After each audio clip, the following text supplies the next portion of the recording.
In standard electrical code practice, each individual circuit generally requires its own dedicated neutral conductor. In the specific case of 110-volt circuits, it is common to run 4 wires for each circuit. These wires consist of 3-phase conductors typically identified by colors such as black, red, and blue, along with 1 neutral conductor typically identified by the color white. The principle behind this practice is that each circuit operates independently and therefore requires its own return path for current. A dedicated neutral wire ensures that the current from each circuit returns directly to the source without interfering with other circuits. If you were to connect or tie the neutrals of multiple circuits together, a potentially hazardous situation known as backfeeding could occur. Backfeeding happens when the current from one circuit flows back into other circuits through the shared neutral. This can energize circuits that are supposed to be off, creating a risk of electric shock or equipment damage. To better understand why each circuit needs its own neutral, let's consider a few key concepts. Firstly, current always flows in a closed loop. It leaves the source through a hot wire, travels through the load, and returns to the source through the neutral wire. Secondly, the neutral wire provides a low impedance path for the current to return to the source. This low impedance path is essential for proper circuit operation and for the functioning of overcurrent protection devices like circuit breakers. Thirdly, when multiple circuits share a neutral wire, the current from each circuit can combine and flow through the shared neutral. This can overload the neutral wire, causing it to overheat and potentially start a fire. Furthermore, the combined current can create voltage drops in the neutral wire, which can affect the performance of the circuits connected to it. The NEC, or National Electrical Code, provides specific guidelines for the installation of electrical systems, including the requirements for neutral conductors. While there are some exceptions where shared neutrals are permitted, such as in multi-wire branch circuits, these exceptions come with strict requirements to ensure safety. Multi-wire branch circuits, for instance, must have a common trip circuit breaker that disconnects all ungrounded conductors simultaneously. This prevents one leg of the circuit from being overloaded if the neutral were to become disconnected. In the situation described involving 3 separate 110-volt circuits, identified as 18, 20, and 42, each circuit should have its own dedicated neutral wire. This means you would pull a total of 3 neutral wires, 1 for each circuit. The phase conductors for these circuits would be connected to different phases in the 3-phase panel, such as A, B, and C. The neutral wires would then be connected to the neutral bus in the panel. To summarize, it is crucial to provide a separate neutral conductor for each individual circuit to ensure proper operation and prevent dangerous backfeeding. This practice is in accordance with the NEC and helps to maintain a safe electrical system. It is also important to remember that working with electricity can be dangerous, and it is always recommended to consult with a qualified electrician if you have any questions or concerns. Additionally, it is crucial to adhere to all applicable codes and regulations when installing or modifying electrical systems. When dealing with electrical circuits, you may encounter situations where you need to determine the appropriate wire size for the neutral conductor. The NEC provides guidelines for determining the minimum size of conductors based on the expected load. In general, a neutral conductor should be sized no smaller than the ungrounded conductors. However, there are some exceptions to this rule, such as when the load is primarily nonlinear. Nonlinear loads, such as those found in electronic devices, can generate harmonic currents that flow in the neutral conductor. These harmonic currents can cause the neutral conductor to overheat if it is not properly sized. In such cases, the NEC requires that the neutral conductor be oversized to account for the harmonic currents. Another important consideration when working with electrical circuits is grounding. Grounding is the process of connecting the electrical system to the earth. Grounding helps to protect against electric shock by providing a low impedance path for fault current to flow back to the source. This allows overcurrent protection devices to trip and energize the circuit, preventing a dangerous voltage from being present on the metal parts of equipment. The NEC provides specific requirements for grounding electrical systems. These requirements vary depending on the type of system and the location of the equipment. In general, the grounding system should consist of a grounding electrode, such as a ground rod or a metal water pipe, and a grounding conductor that connects the equipment to the grounding electrode. It is also important to ensure that all metal parts of equipment are properly bonded together to create a continuous grounding path. Bonding is the process of connecting metal parts together to ensure that they are at the same potential. This helps to prevent voltage differences from developing between metal parts, which could create a shock hazard. In addition to grounding, it is also important to provide overcurrent protection for electrical circuits. Overcurrent protection devices such as circuit breakers and fuses are designed to protect against overloads and short circuits.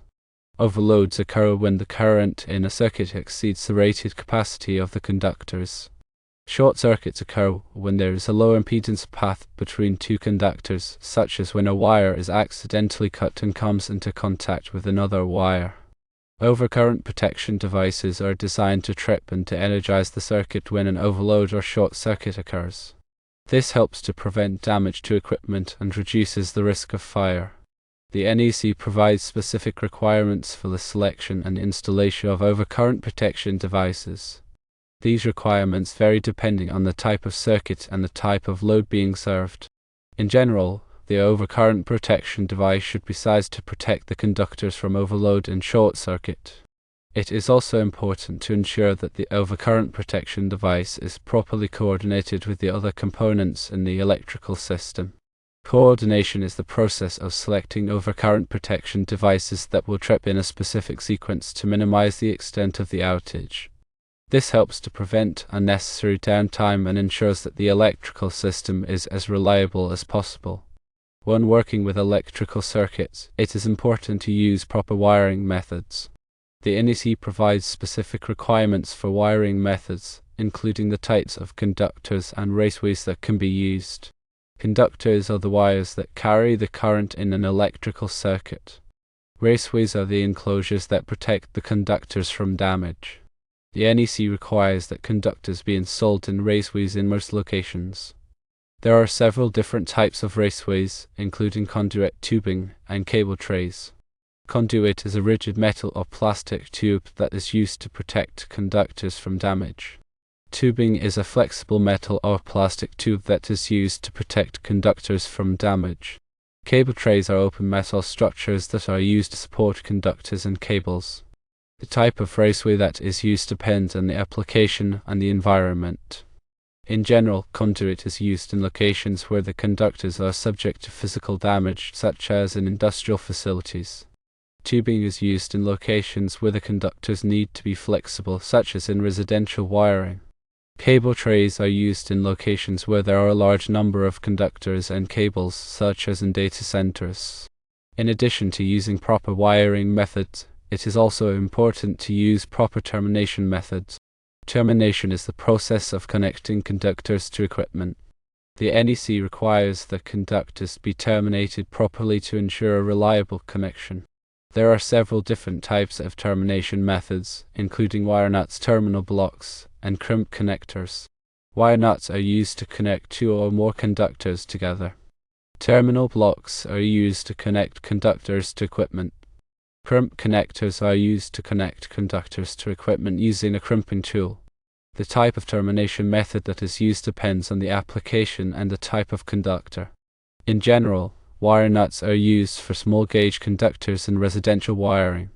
Terminal blocks are used for larger gauge conductors in industrial wiring. Crimp connectors are used for all types of conductors in a variety of applications. When working with electrical circuits, it is also important to follow safe work practices. Electricity can be dangerous, and it is important to take precautions to protect yourself from electric shock. Firstly, always to energize the circuit before working on it. Secondly, use insulated tools and equipment. Thirdly, wear appropriate personal protective equipment, such as gloves and safety glasses. Fourthly, never work alone.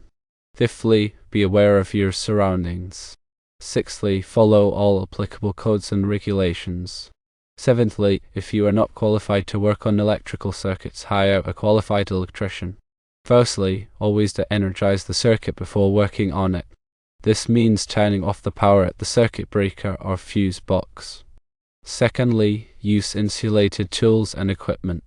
Insulated tools and equipment will help to protect you from electric shock.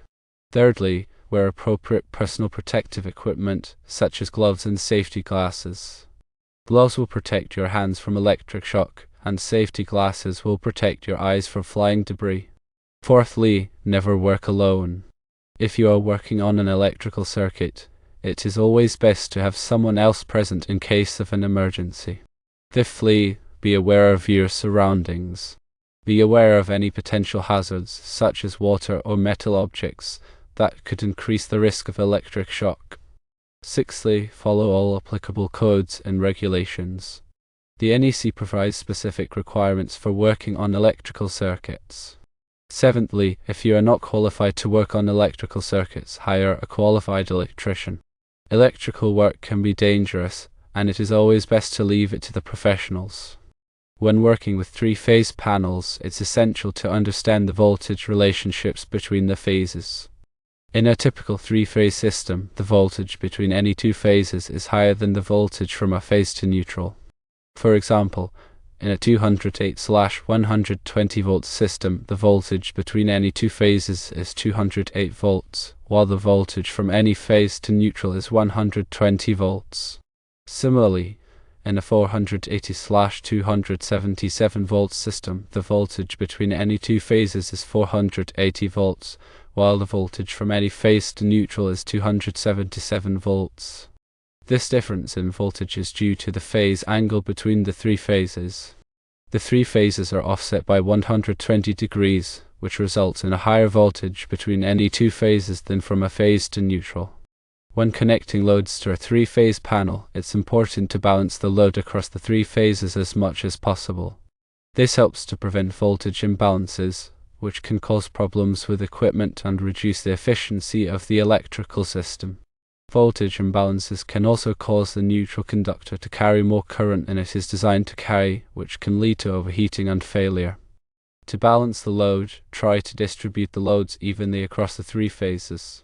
This may involve connecting some loads to phase A, some loads to phase B, and some loads to phase C. It's also important to consider the type of load when balancing the load.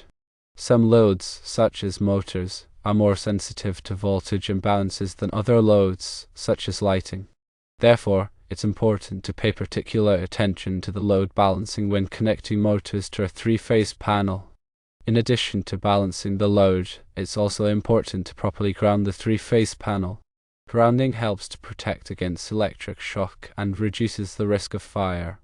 The grounding system should consist of a grounding electrode, such as a ground rod or a metal water pipe, and a grounding conductor that connects the panel to the grounding electrode. It's also important to ensure that all metal parts of the panel are properly bonded together to create a continuous grounding path. Bonding is the process of connecting metal parts together to ensure that they are at the same potential. This helps to prevent voltage differences from developing between metal parts, which could create a shock hazard. When installing a three-phase panel, it's important to follow all applicable codes and regulations. The NEC provides specific requirements for the installation of three-phase panels. These requirements vary depending on the type of panel and the location of the panel. In general, the panel should be installed in a dry, well-ventilated location. The panel should also be accessible for maintenance and repair. It's also important to ensure that the panel is properly labeled to identify the circuits that it serves. Labeling helps to prevent confusion and makes it easier to troubleshoot problems. In summary, when working with multiple 110-volt circuits in a three-phase panel, it's essential to provide a separate neutral conductor for each circuit to ensure proper operation and prevent dangerous backfeeding.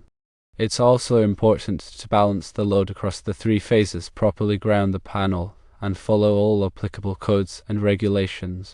By following these guidelines, you can help to ensure a safe and reliable electrical system.